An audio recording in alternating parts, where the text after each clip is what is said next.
Hey, and welcome to Strap a Watch. I'm Michael Knapp with Knapp Leather.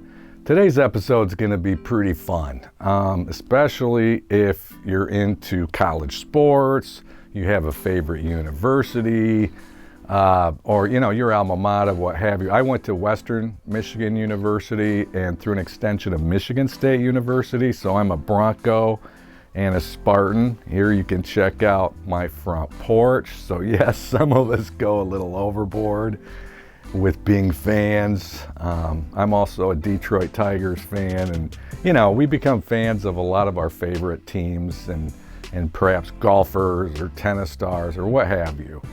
But down here, I today live in Northeast Florida, okay? And where I'm at, it's Gator country. I'm about an hour from the University of Florida. The SEC conference is huge down here in the South, as it should be. It's probably the strongest conference in the country. Here I am, Big Ten, right? But, so anyways, you have the Florida State Seminoles or the Gators. So I'm in Gators country. I got a good friend that watches Strap a Watch, this show, Tim Turner. He used to play basketball for the Florida Gators, so special shout out. How you doing, Tim?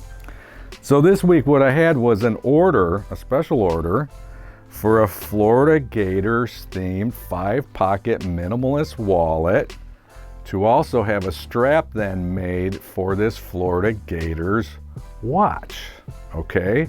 And yes, it's a Timex quartz watch. Strap a Watch is all about promoting enthusiasm for the wearing of watches, especially mechanical watches. But like I always say, as long as you got a watch on, that's cool.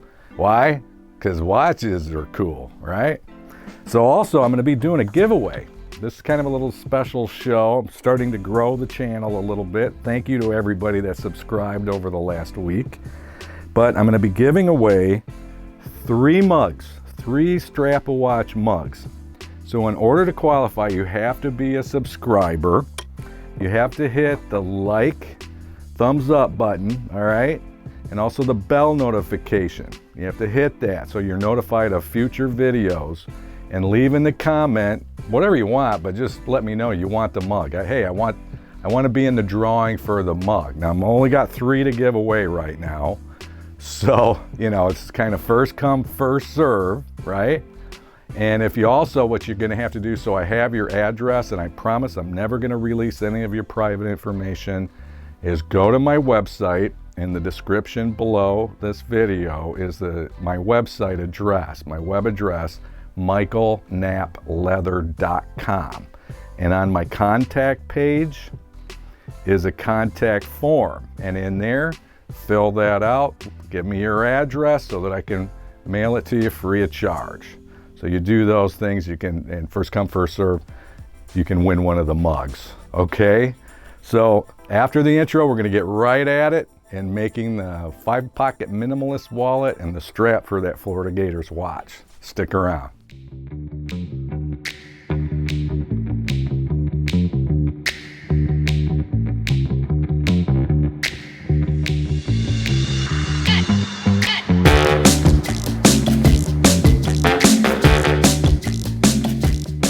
Thank you for joining me today on Strap a Watch. I really appreciate you being here.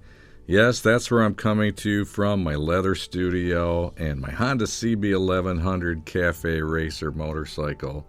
I love that bike. I've taken about 40 pounds off that bike and really personalized it to me, customized it for me. I love it. And my wife just got into motorcycling this past year. I gave her one of my old bikes. So it's pretty cool. We get to ride together now.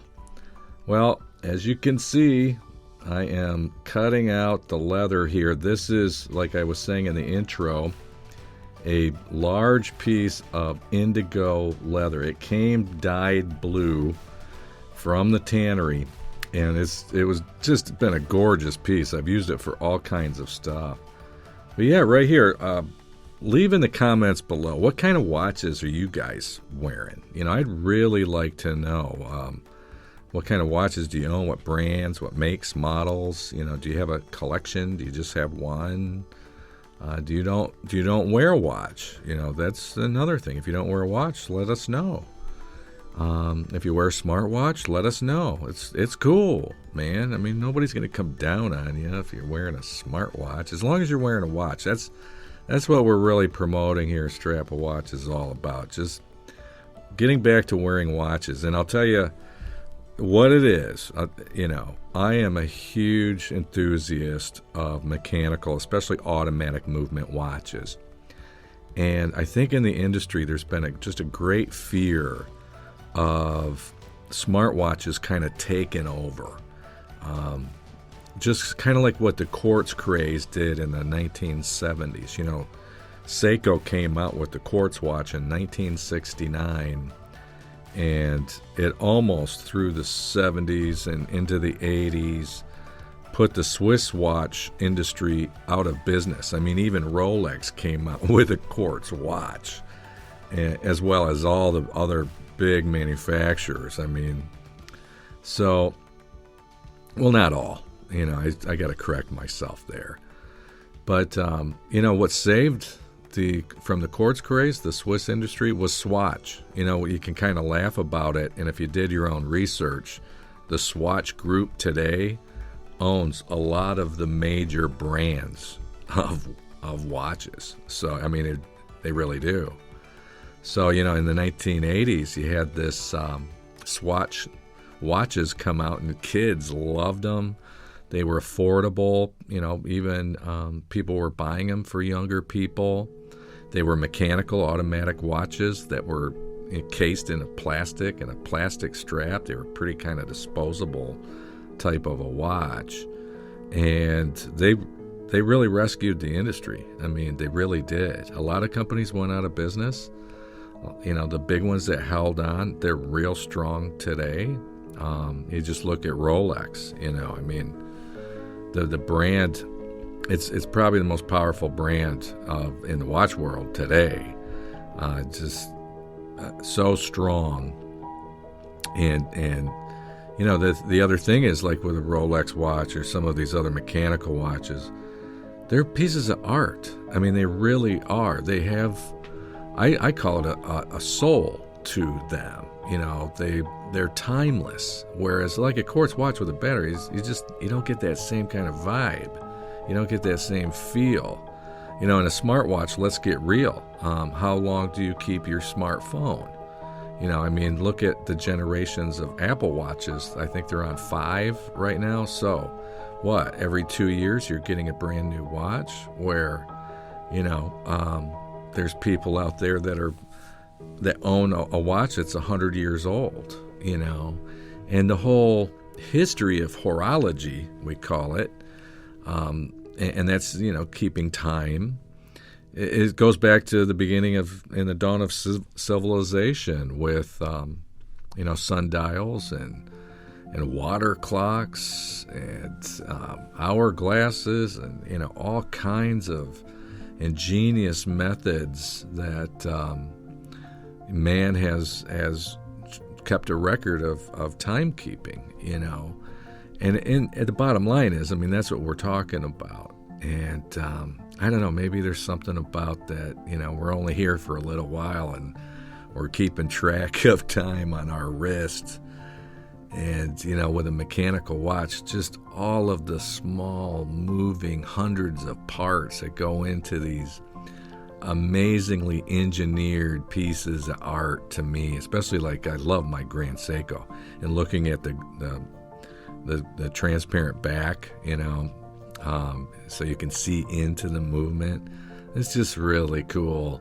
And you're interacting with a mechanical watch. You've got to, of course, wind it up from time to time. If it's not like a perpetual type of a watch, an automatic watch. So as you're wearing it, and you're rotating your wrist and moving your body, it winds itself up. And others are just self-wound. But from time to time, I mean, you take that watch off, it's going to stop. So you got to wind it back up. If they have what are called complications, meaning anything other than really the keeping of the time.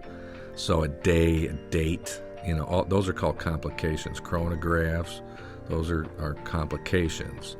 So, and there's all kinds of different kind of complications, but you know, the probably the most popular, of course, is just a date, you know.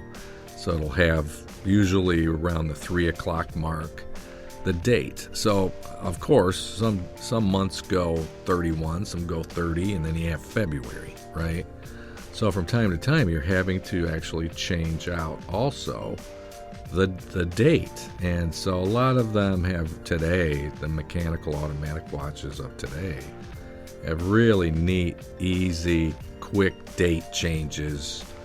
You know, it's not always been that way. I've had watches in the past where, you know, it's the 22nd and your watch is on the 2nd, whatever, and you're having to wind it all the way to get to the 22nd, you know. So that's really no longer the case.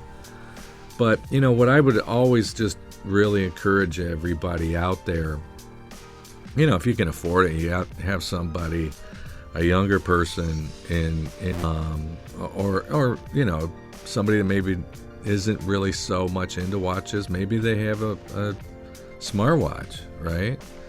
Is for a gift, you know, whether it's Christmas or a birthday or whatever, is get them a watch. You know, they make just great gifts. And like on my last episode, you saw I got my niece and nephew each a watch, and you know, yeah, my niece's was $71, but I made a strap for her that was, you know, retail would be pretty expensive, and I spent almost $120 or so for my nephew's watch. I mean, that's pretty affordable. There's watches that are a lot less than that. Could you get him a quartz watch for even under $50? Yeah. So if you feel more comfortable with that, maybe somebody that's you know, early teenager, what have you. I don't know what the cutoff age would be to get somebody a watch. You know, I got my first watch when I was 6 years old, and I think that's kind of what prompted this whole love affair of watches. For a while growing up in Southern California, I have a great uncle that was an executive at Disneyland. So, you know, when I was a little boy and we lived in California, I would go to Disneyland a lot. And it was my dad's mother's brother, and he was a major executive at Disneyland. So, of course, I mean, we got free tickets and, you know, free to get in. And one day, and while we were there, he took me behind the scenes to see a lot of the stuff, you know, behind the scenes of Disneyland. And, oh, man. And one of the things he did, he gave me a Mickey Mouse watch. And it was just, you know, your average Mickey Mouse watch. I was probably 8 or 9 years old at the time.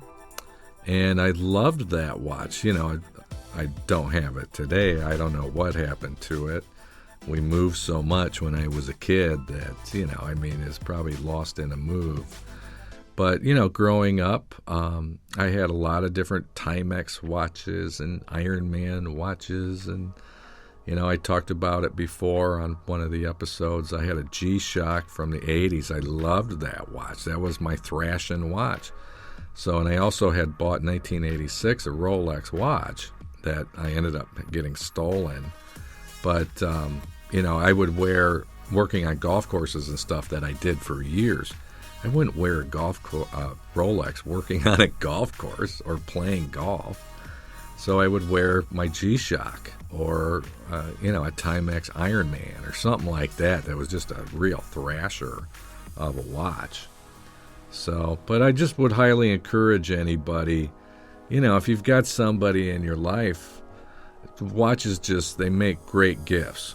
Because, you know, that's what this is all about again. It's just, you know, really promoting watches. And if that's an Apple Watch to give somebody as a gift, yeah, I get it. But they're disposable. Just, you know, think about that. All right? They don't have the history. You know, I have a good friend of mine, and he turned 30.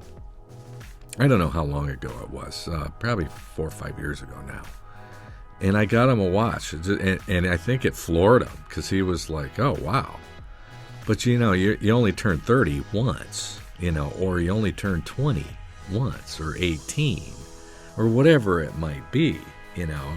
He did not wear a watch. I noticed I interacted with this gentleman quite a bit. He was quite younger than I am, but, you know, so I got him a watch, and he was floored. So here's the final product. You know, I'm going on and on about watches, and here we are. I mean, this is, they got to see the whole show of me making these two items, and they turned out sweet. I know this person's going to be really, really happy with these, but, you know, look at the colors. Florida Gators. Go Gators. So God bless you guys. Thanks for joining me today. And until next time, keep on ticking.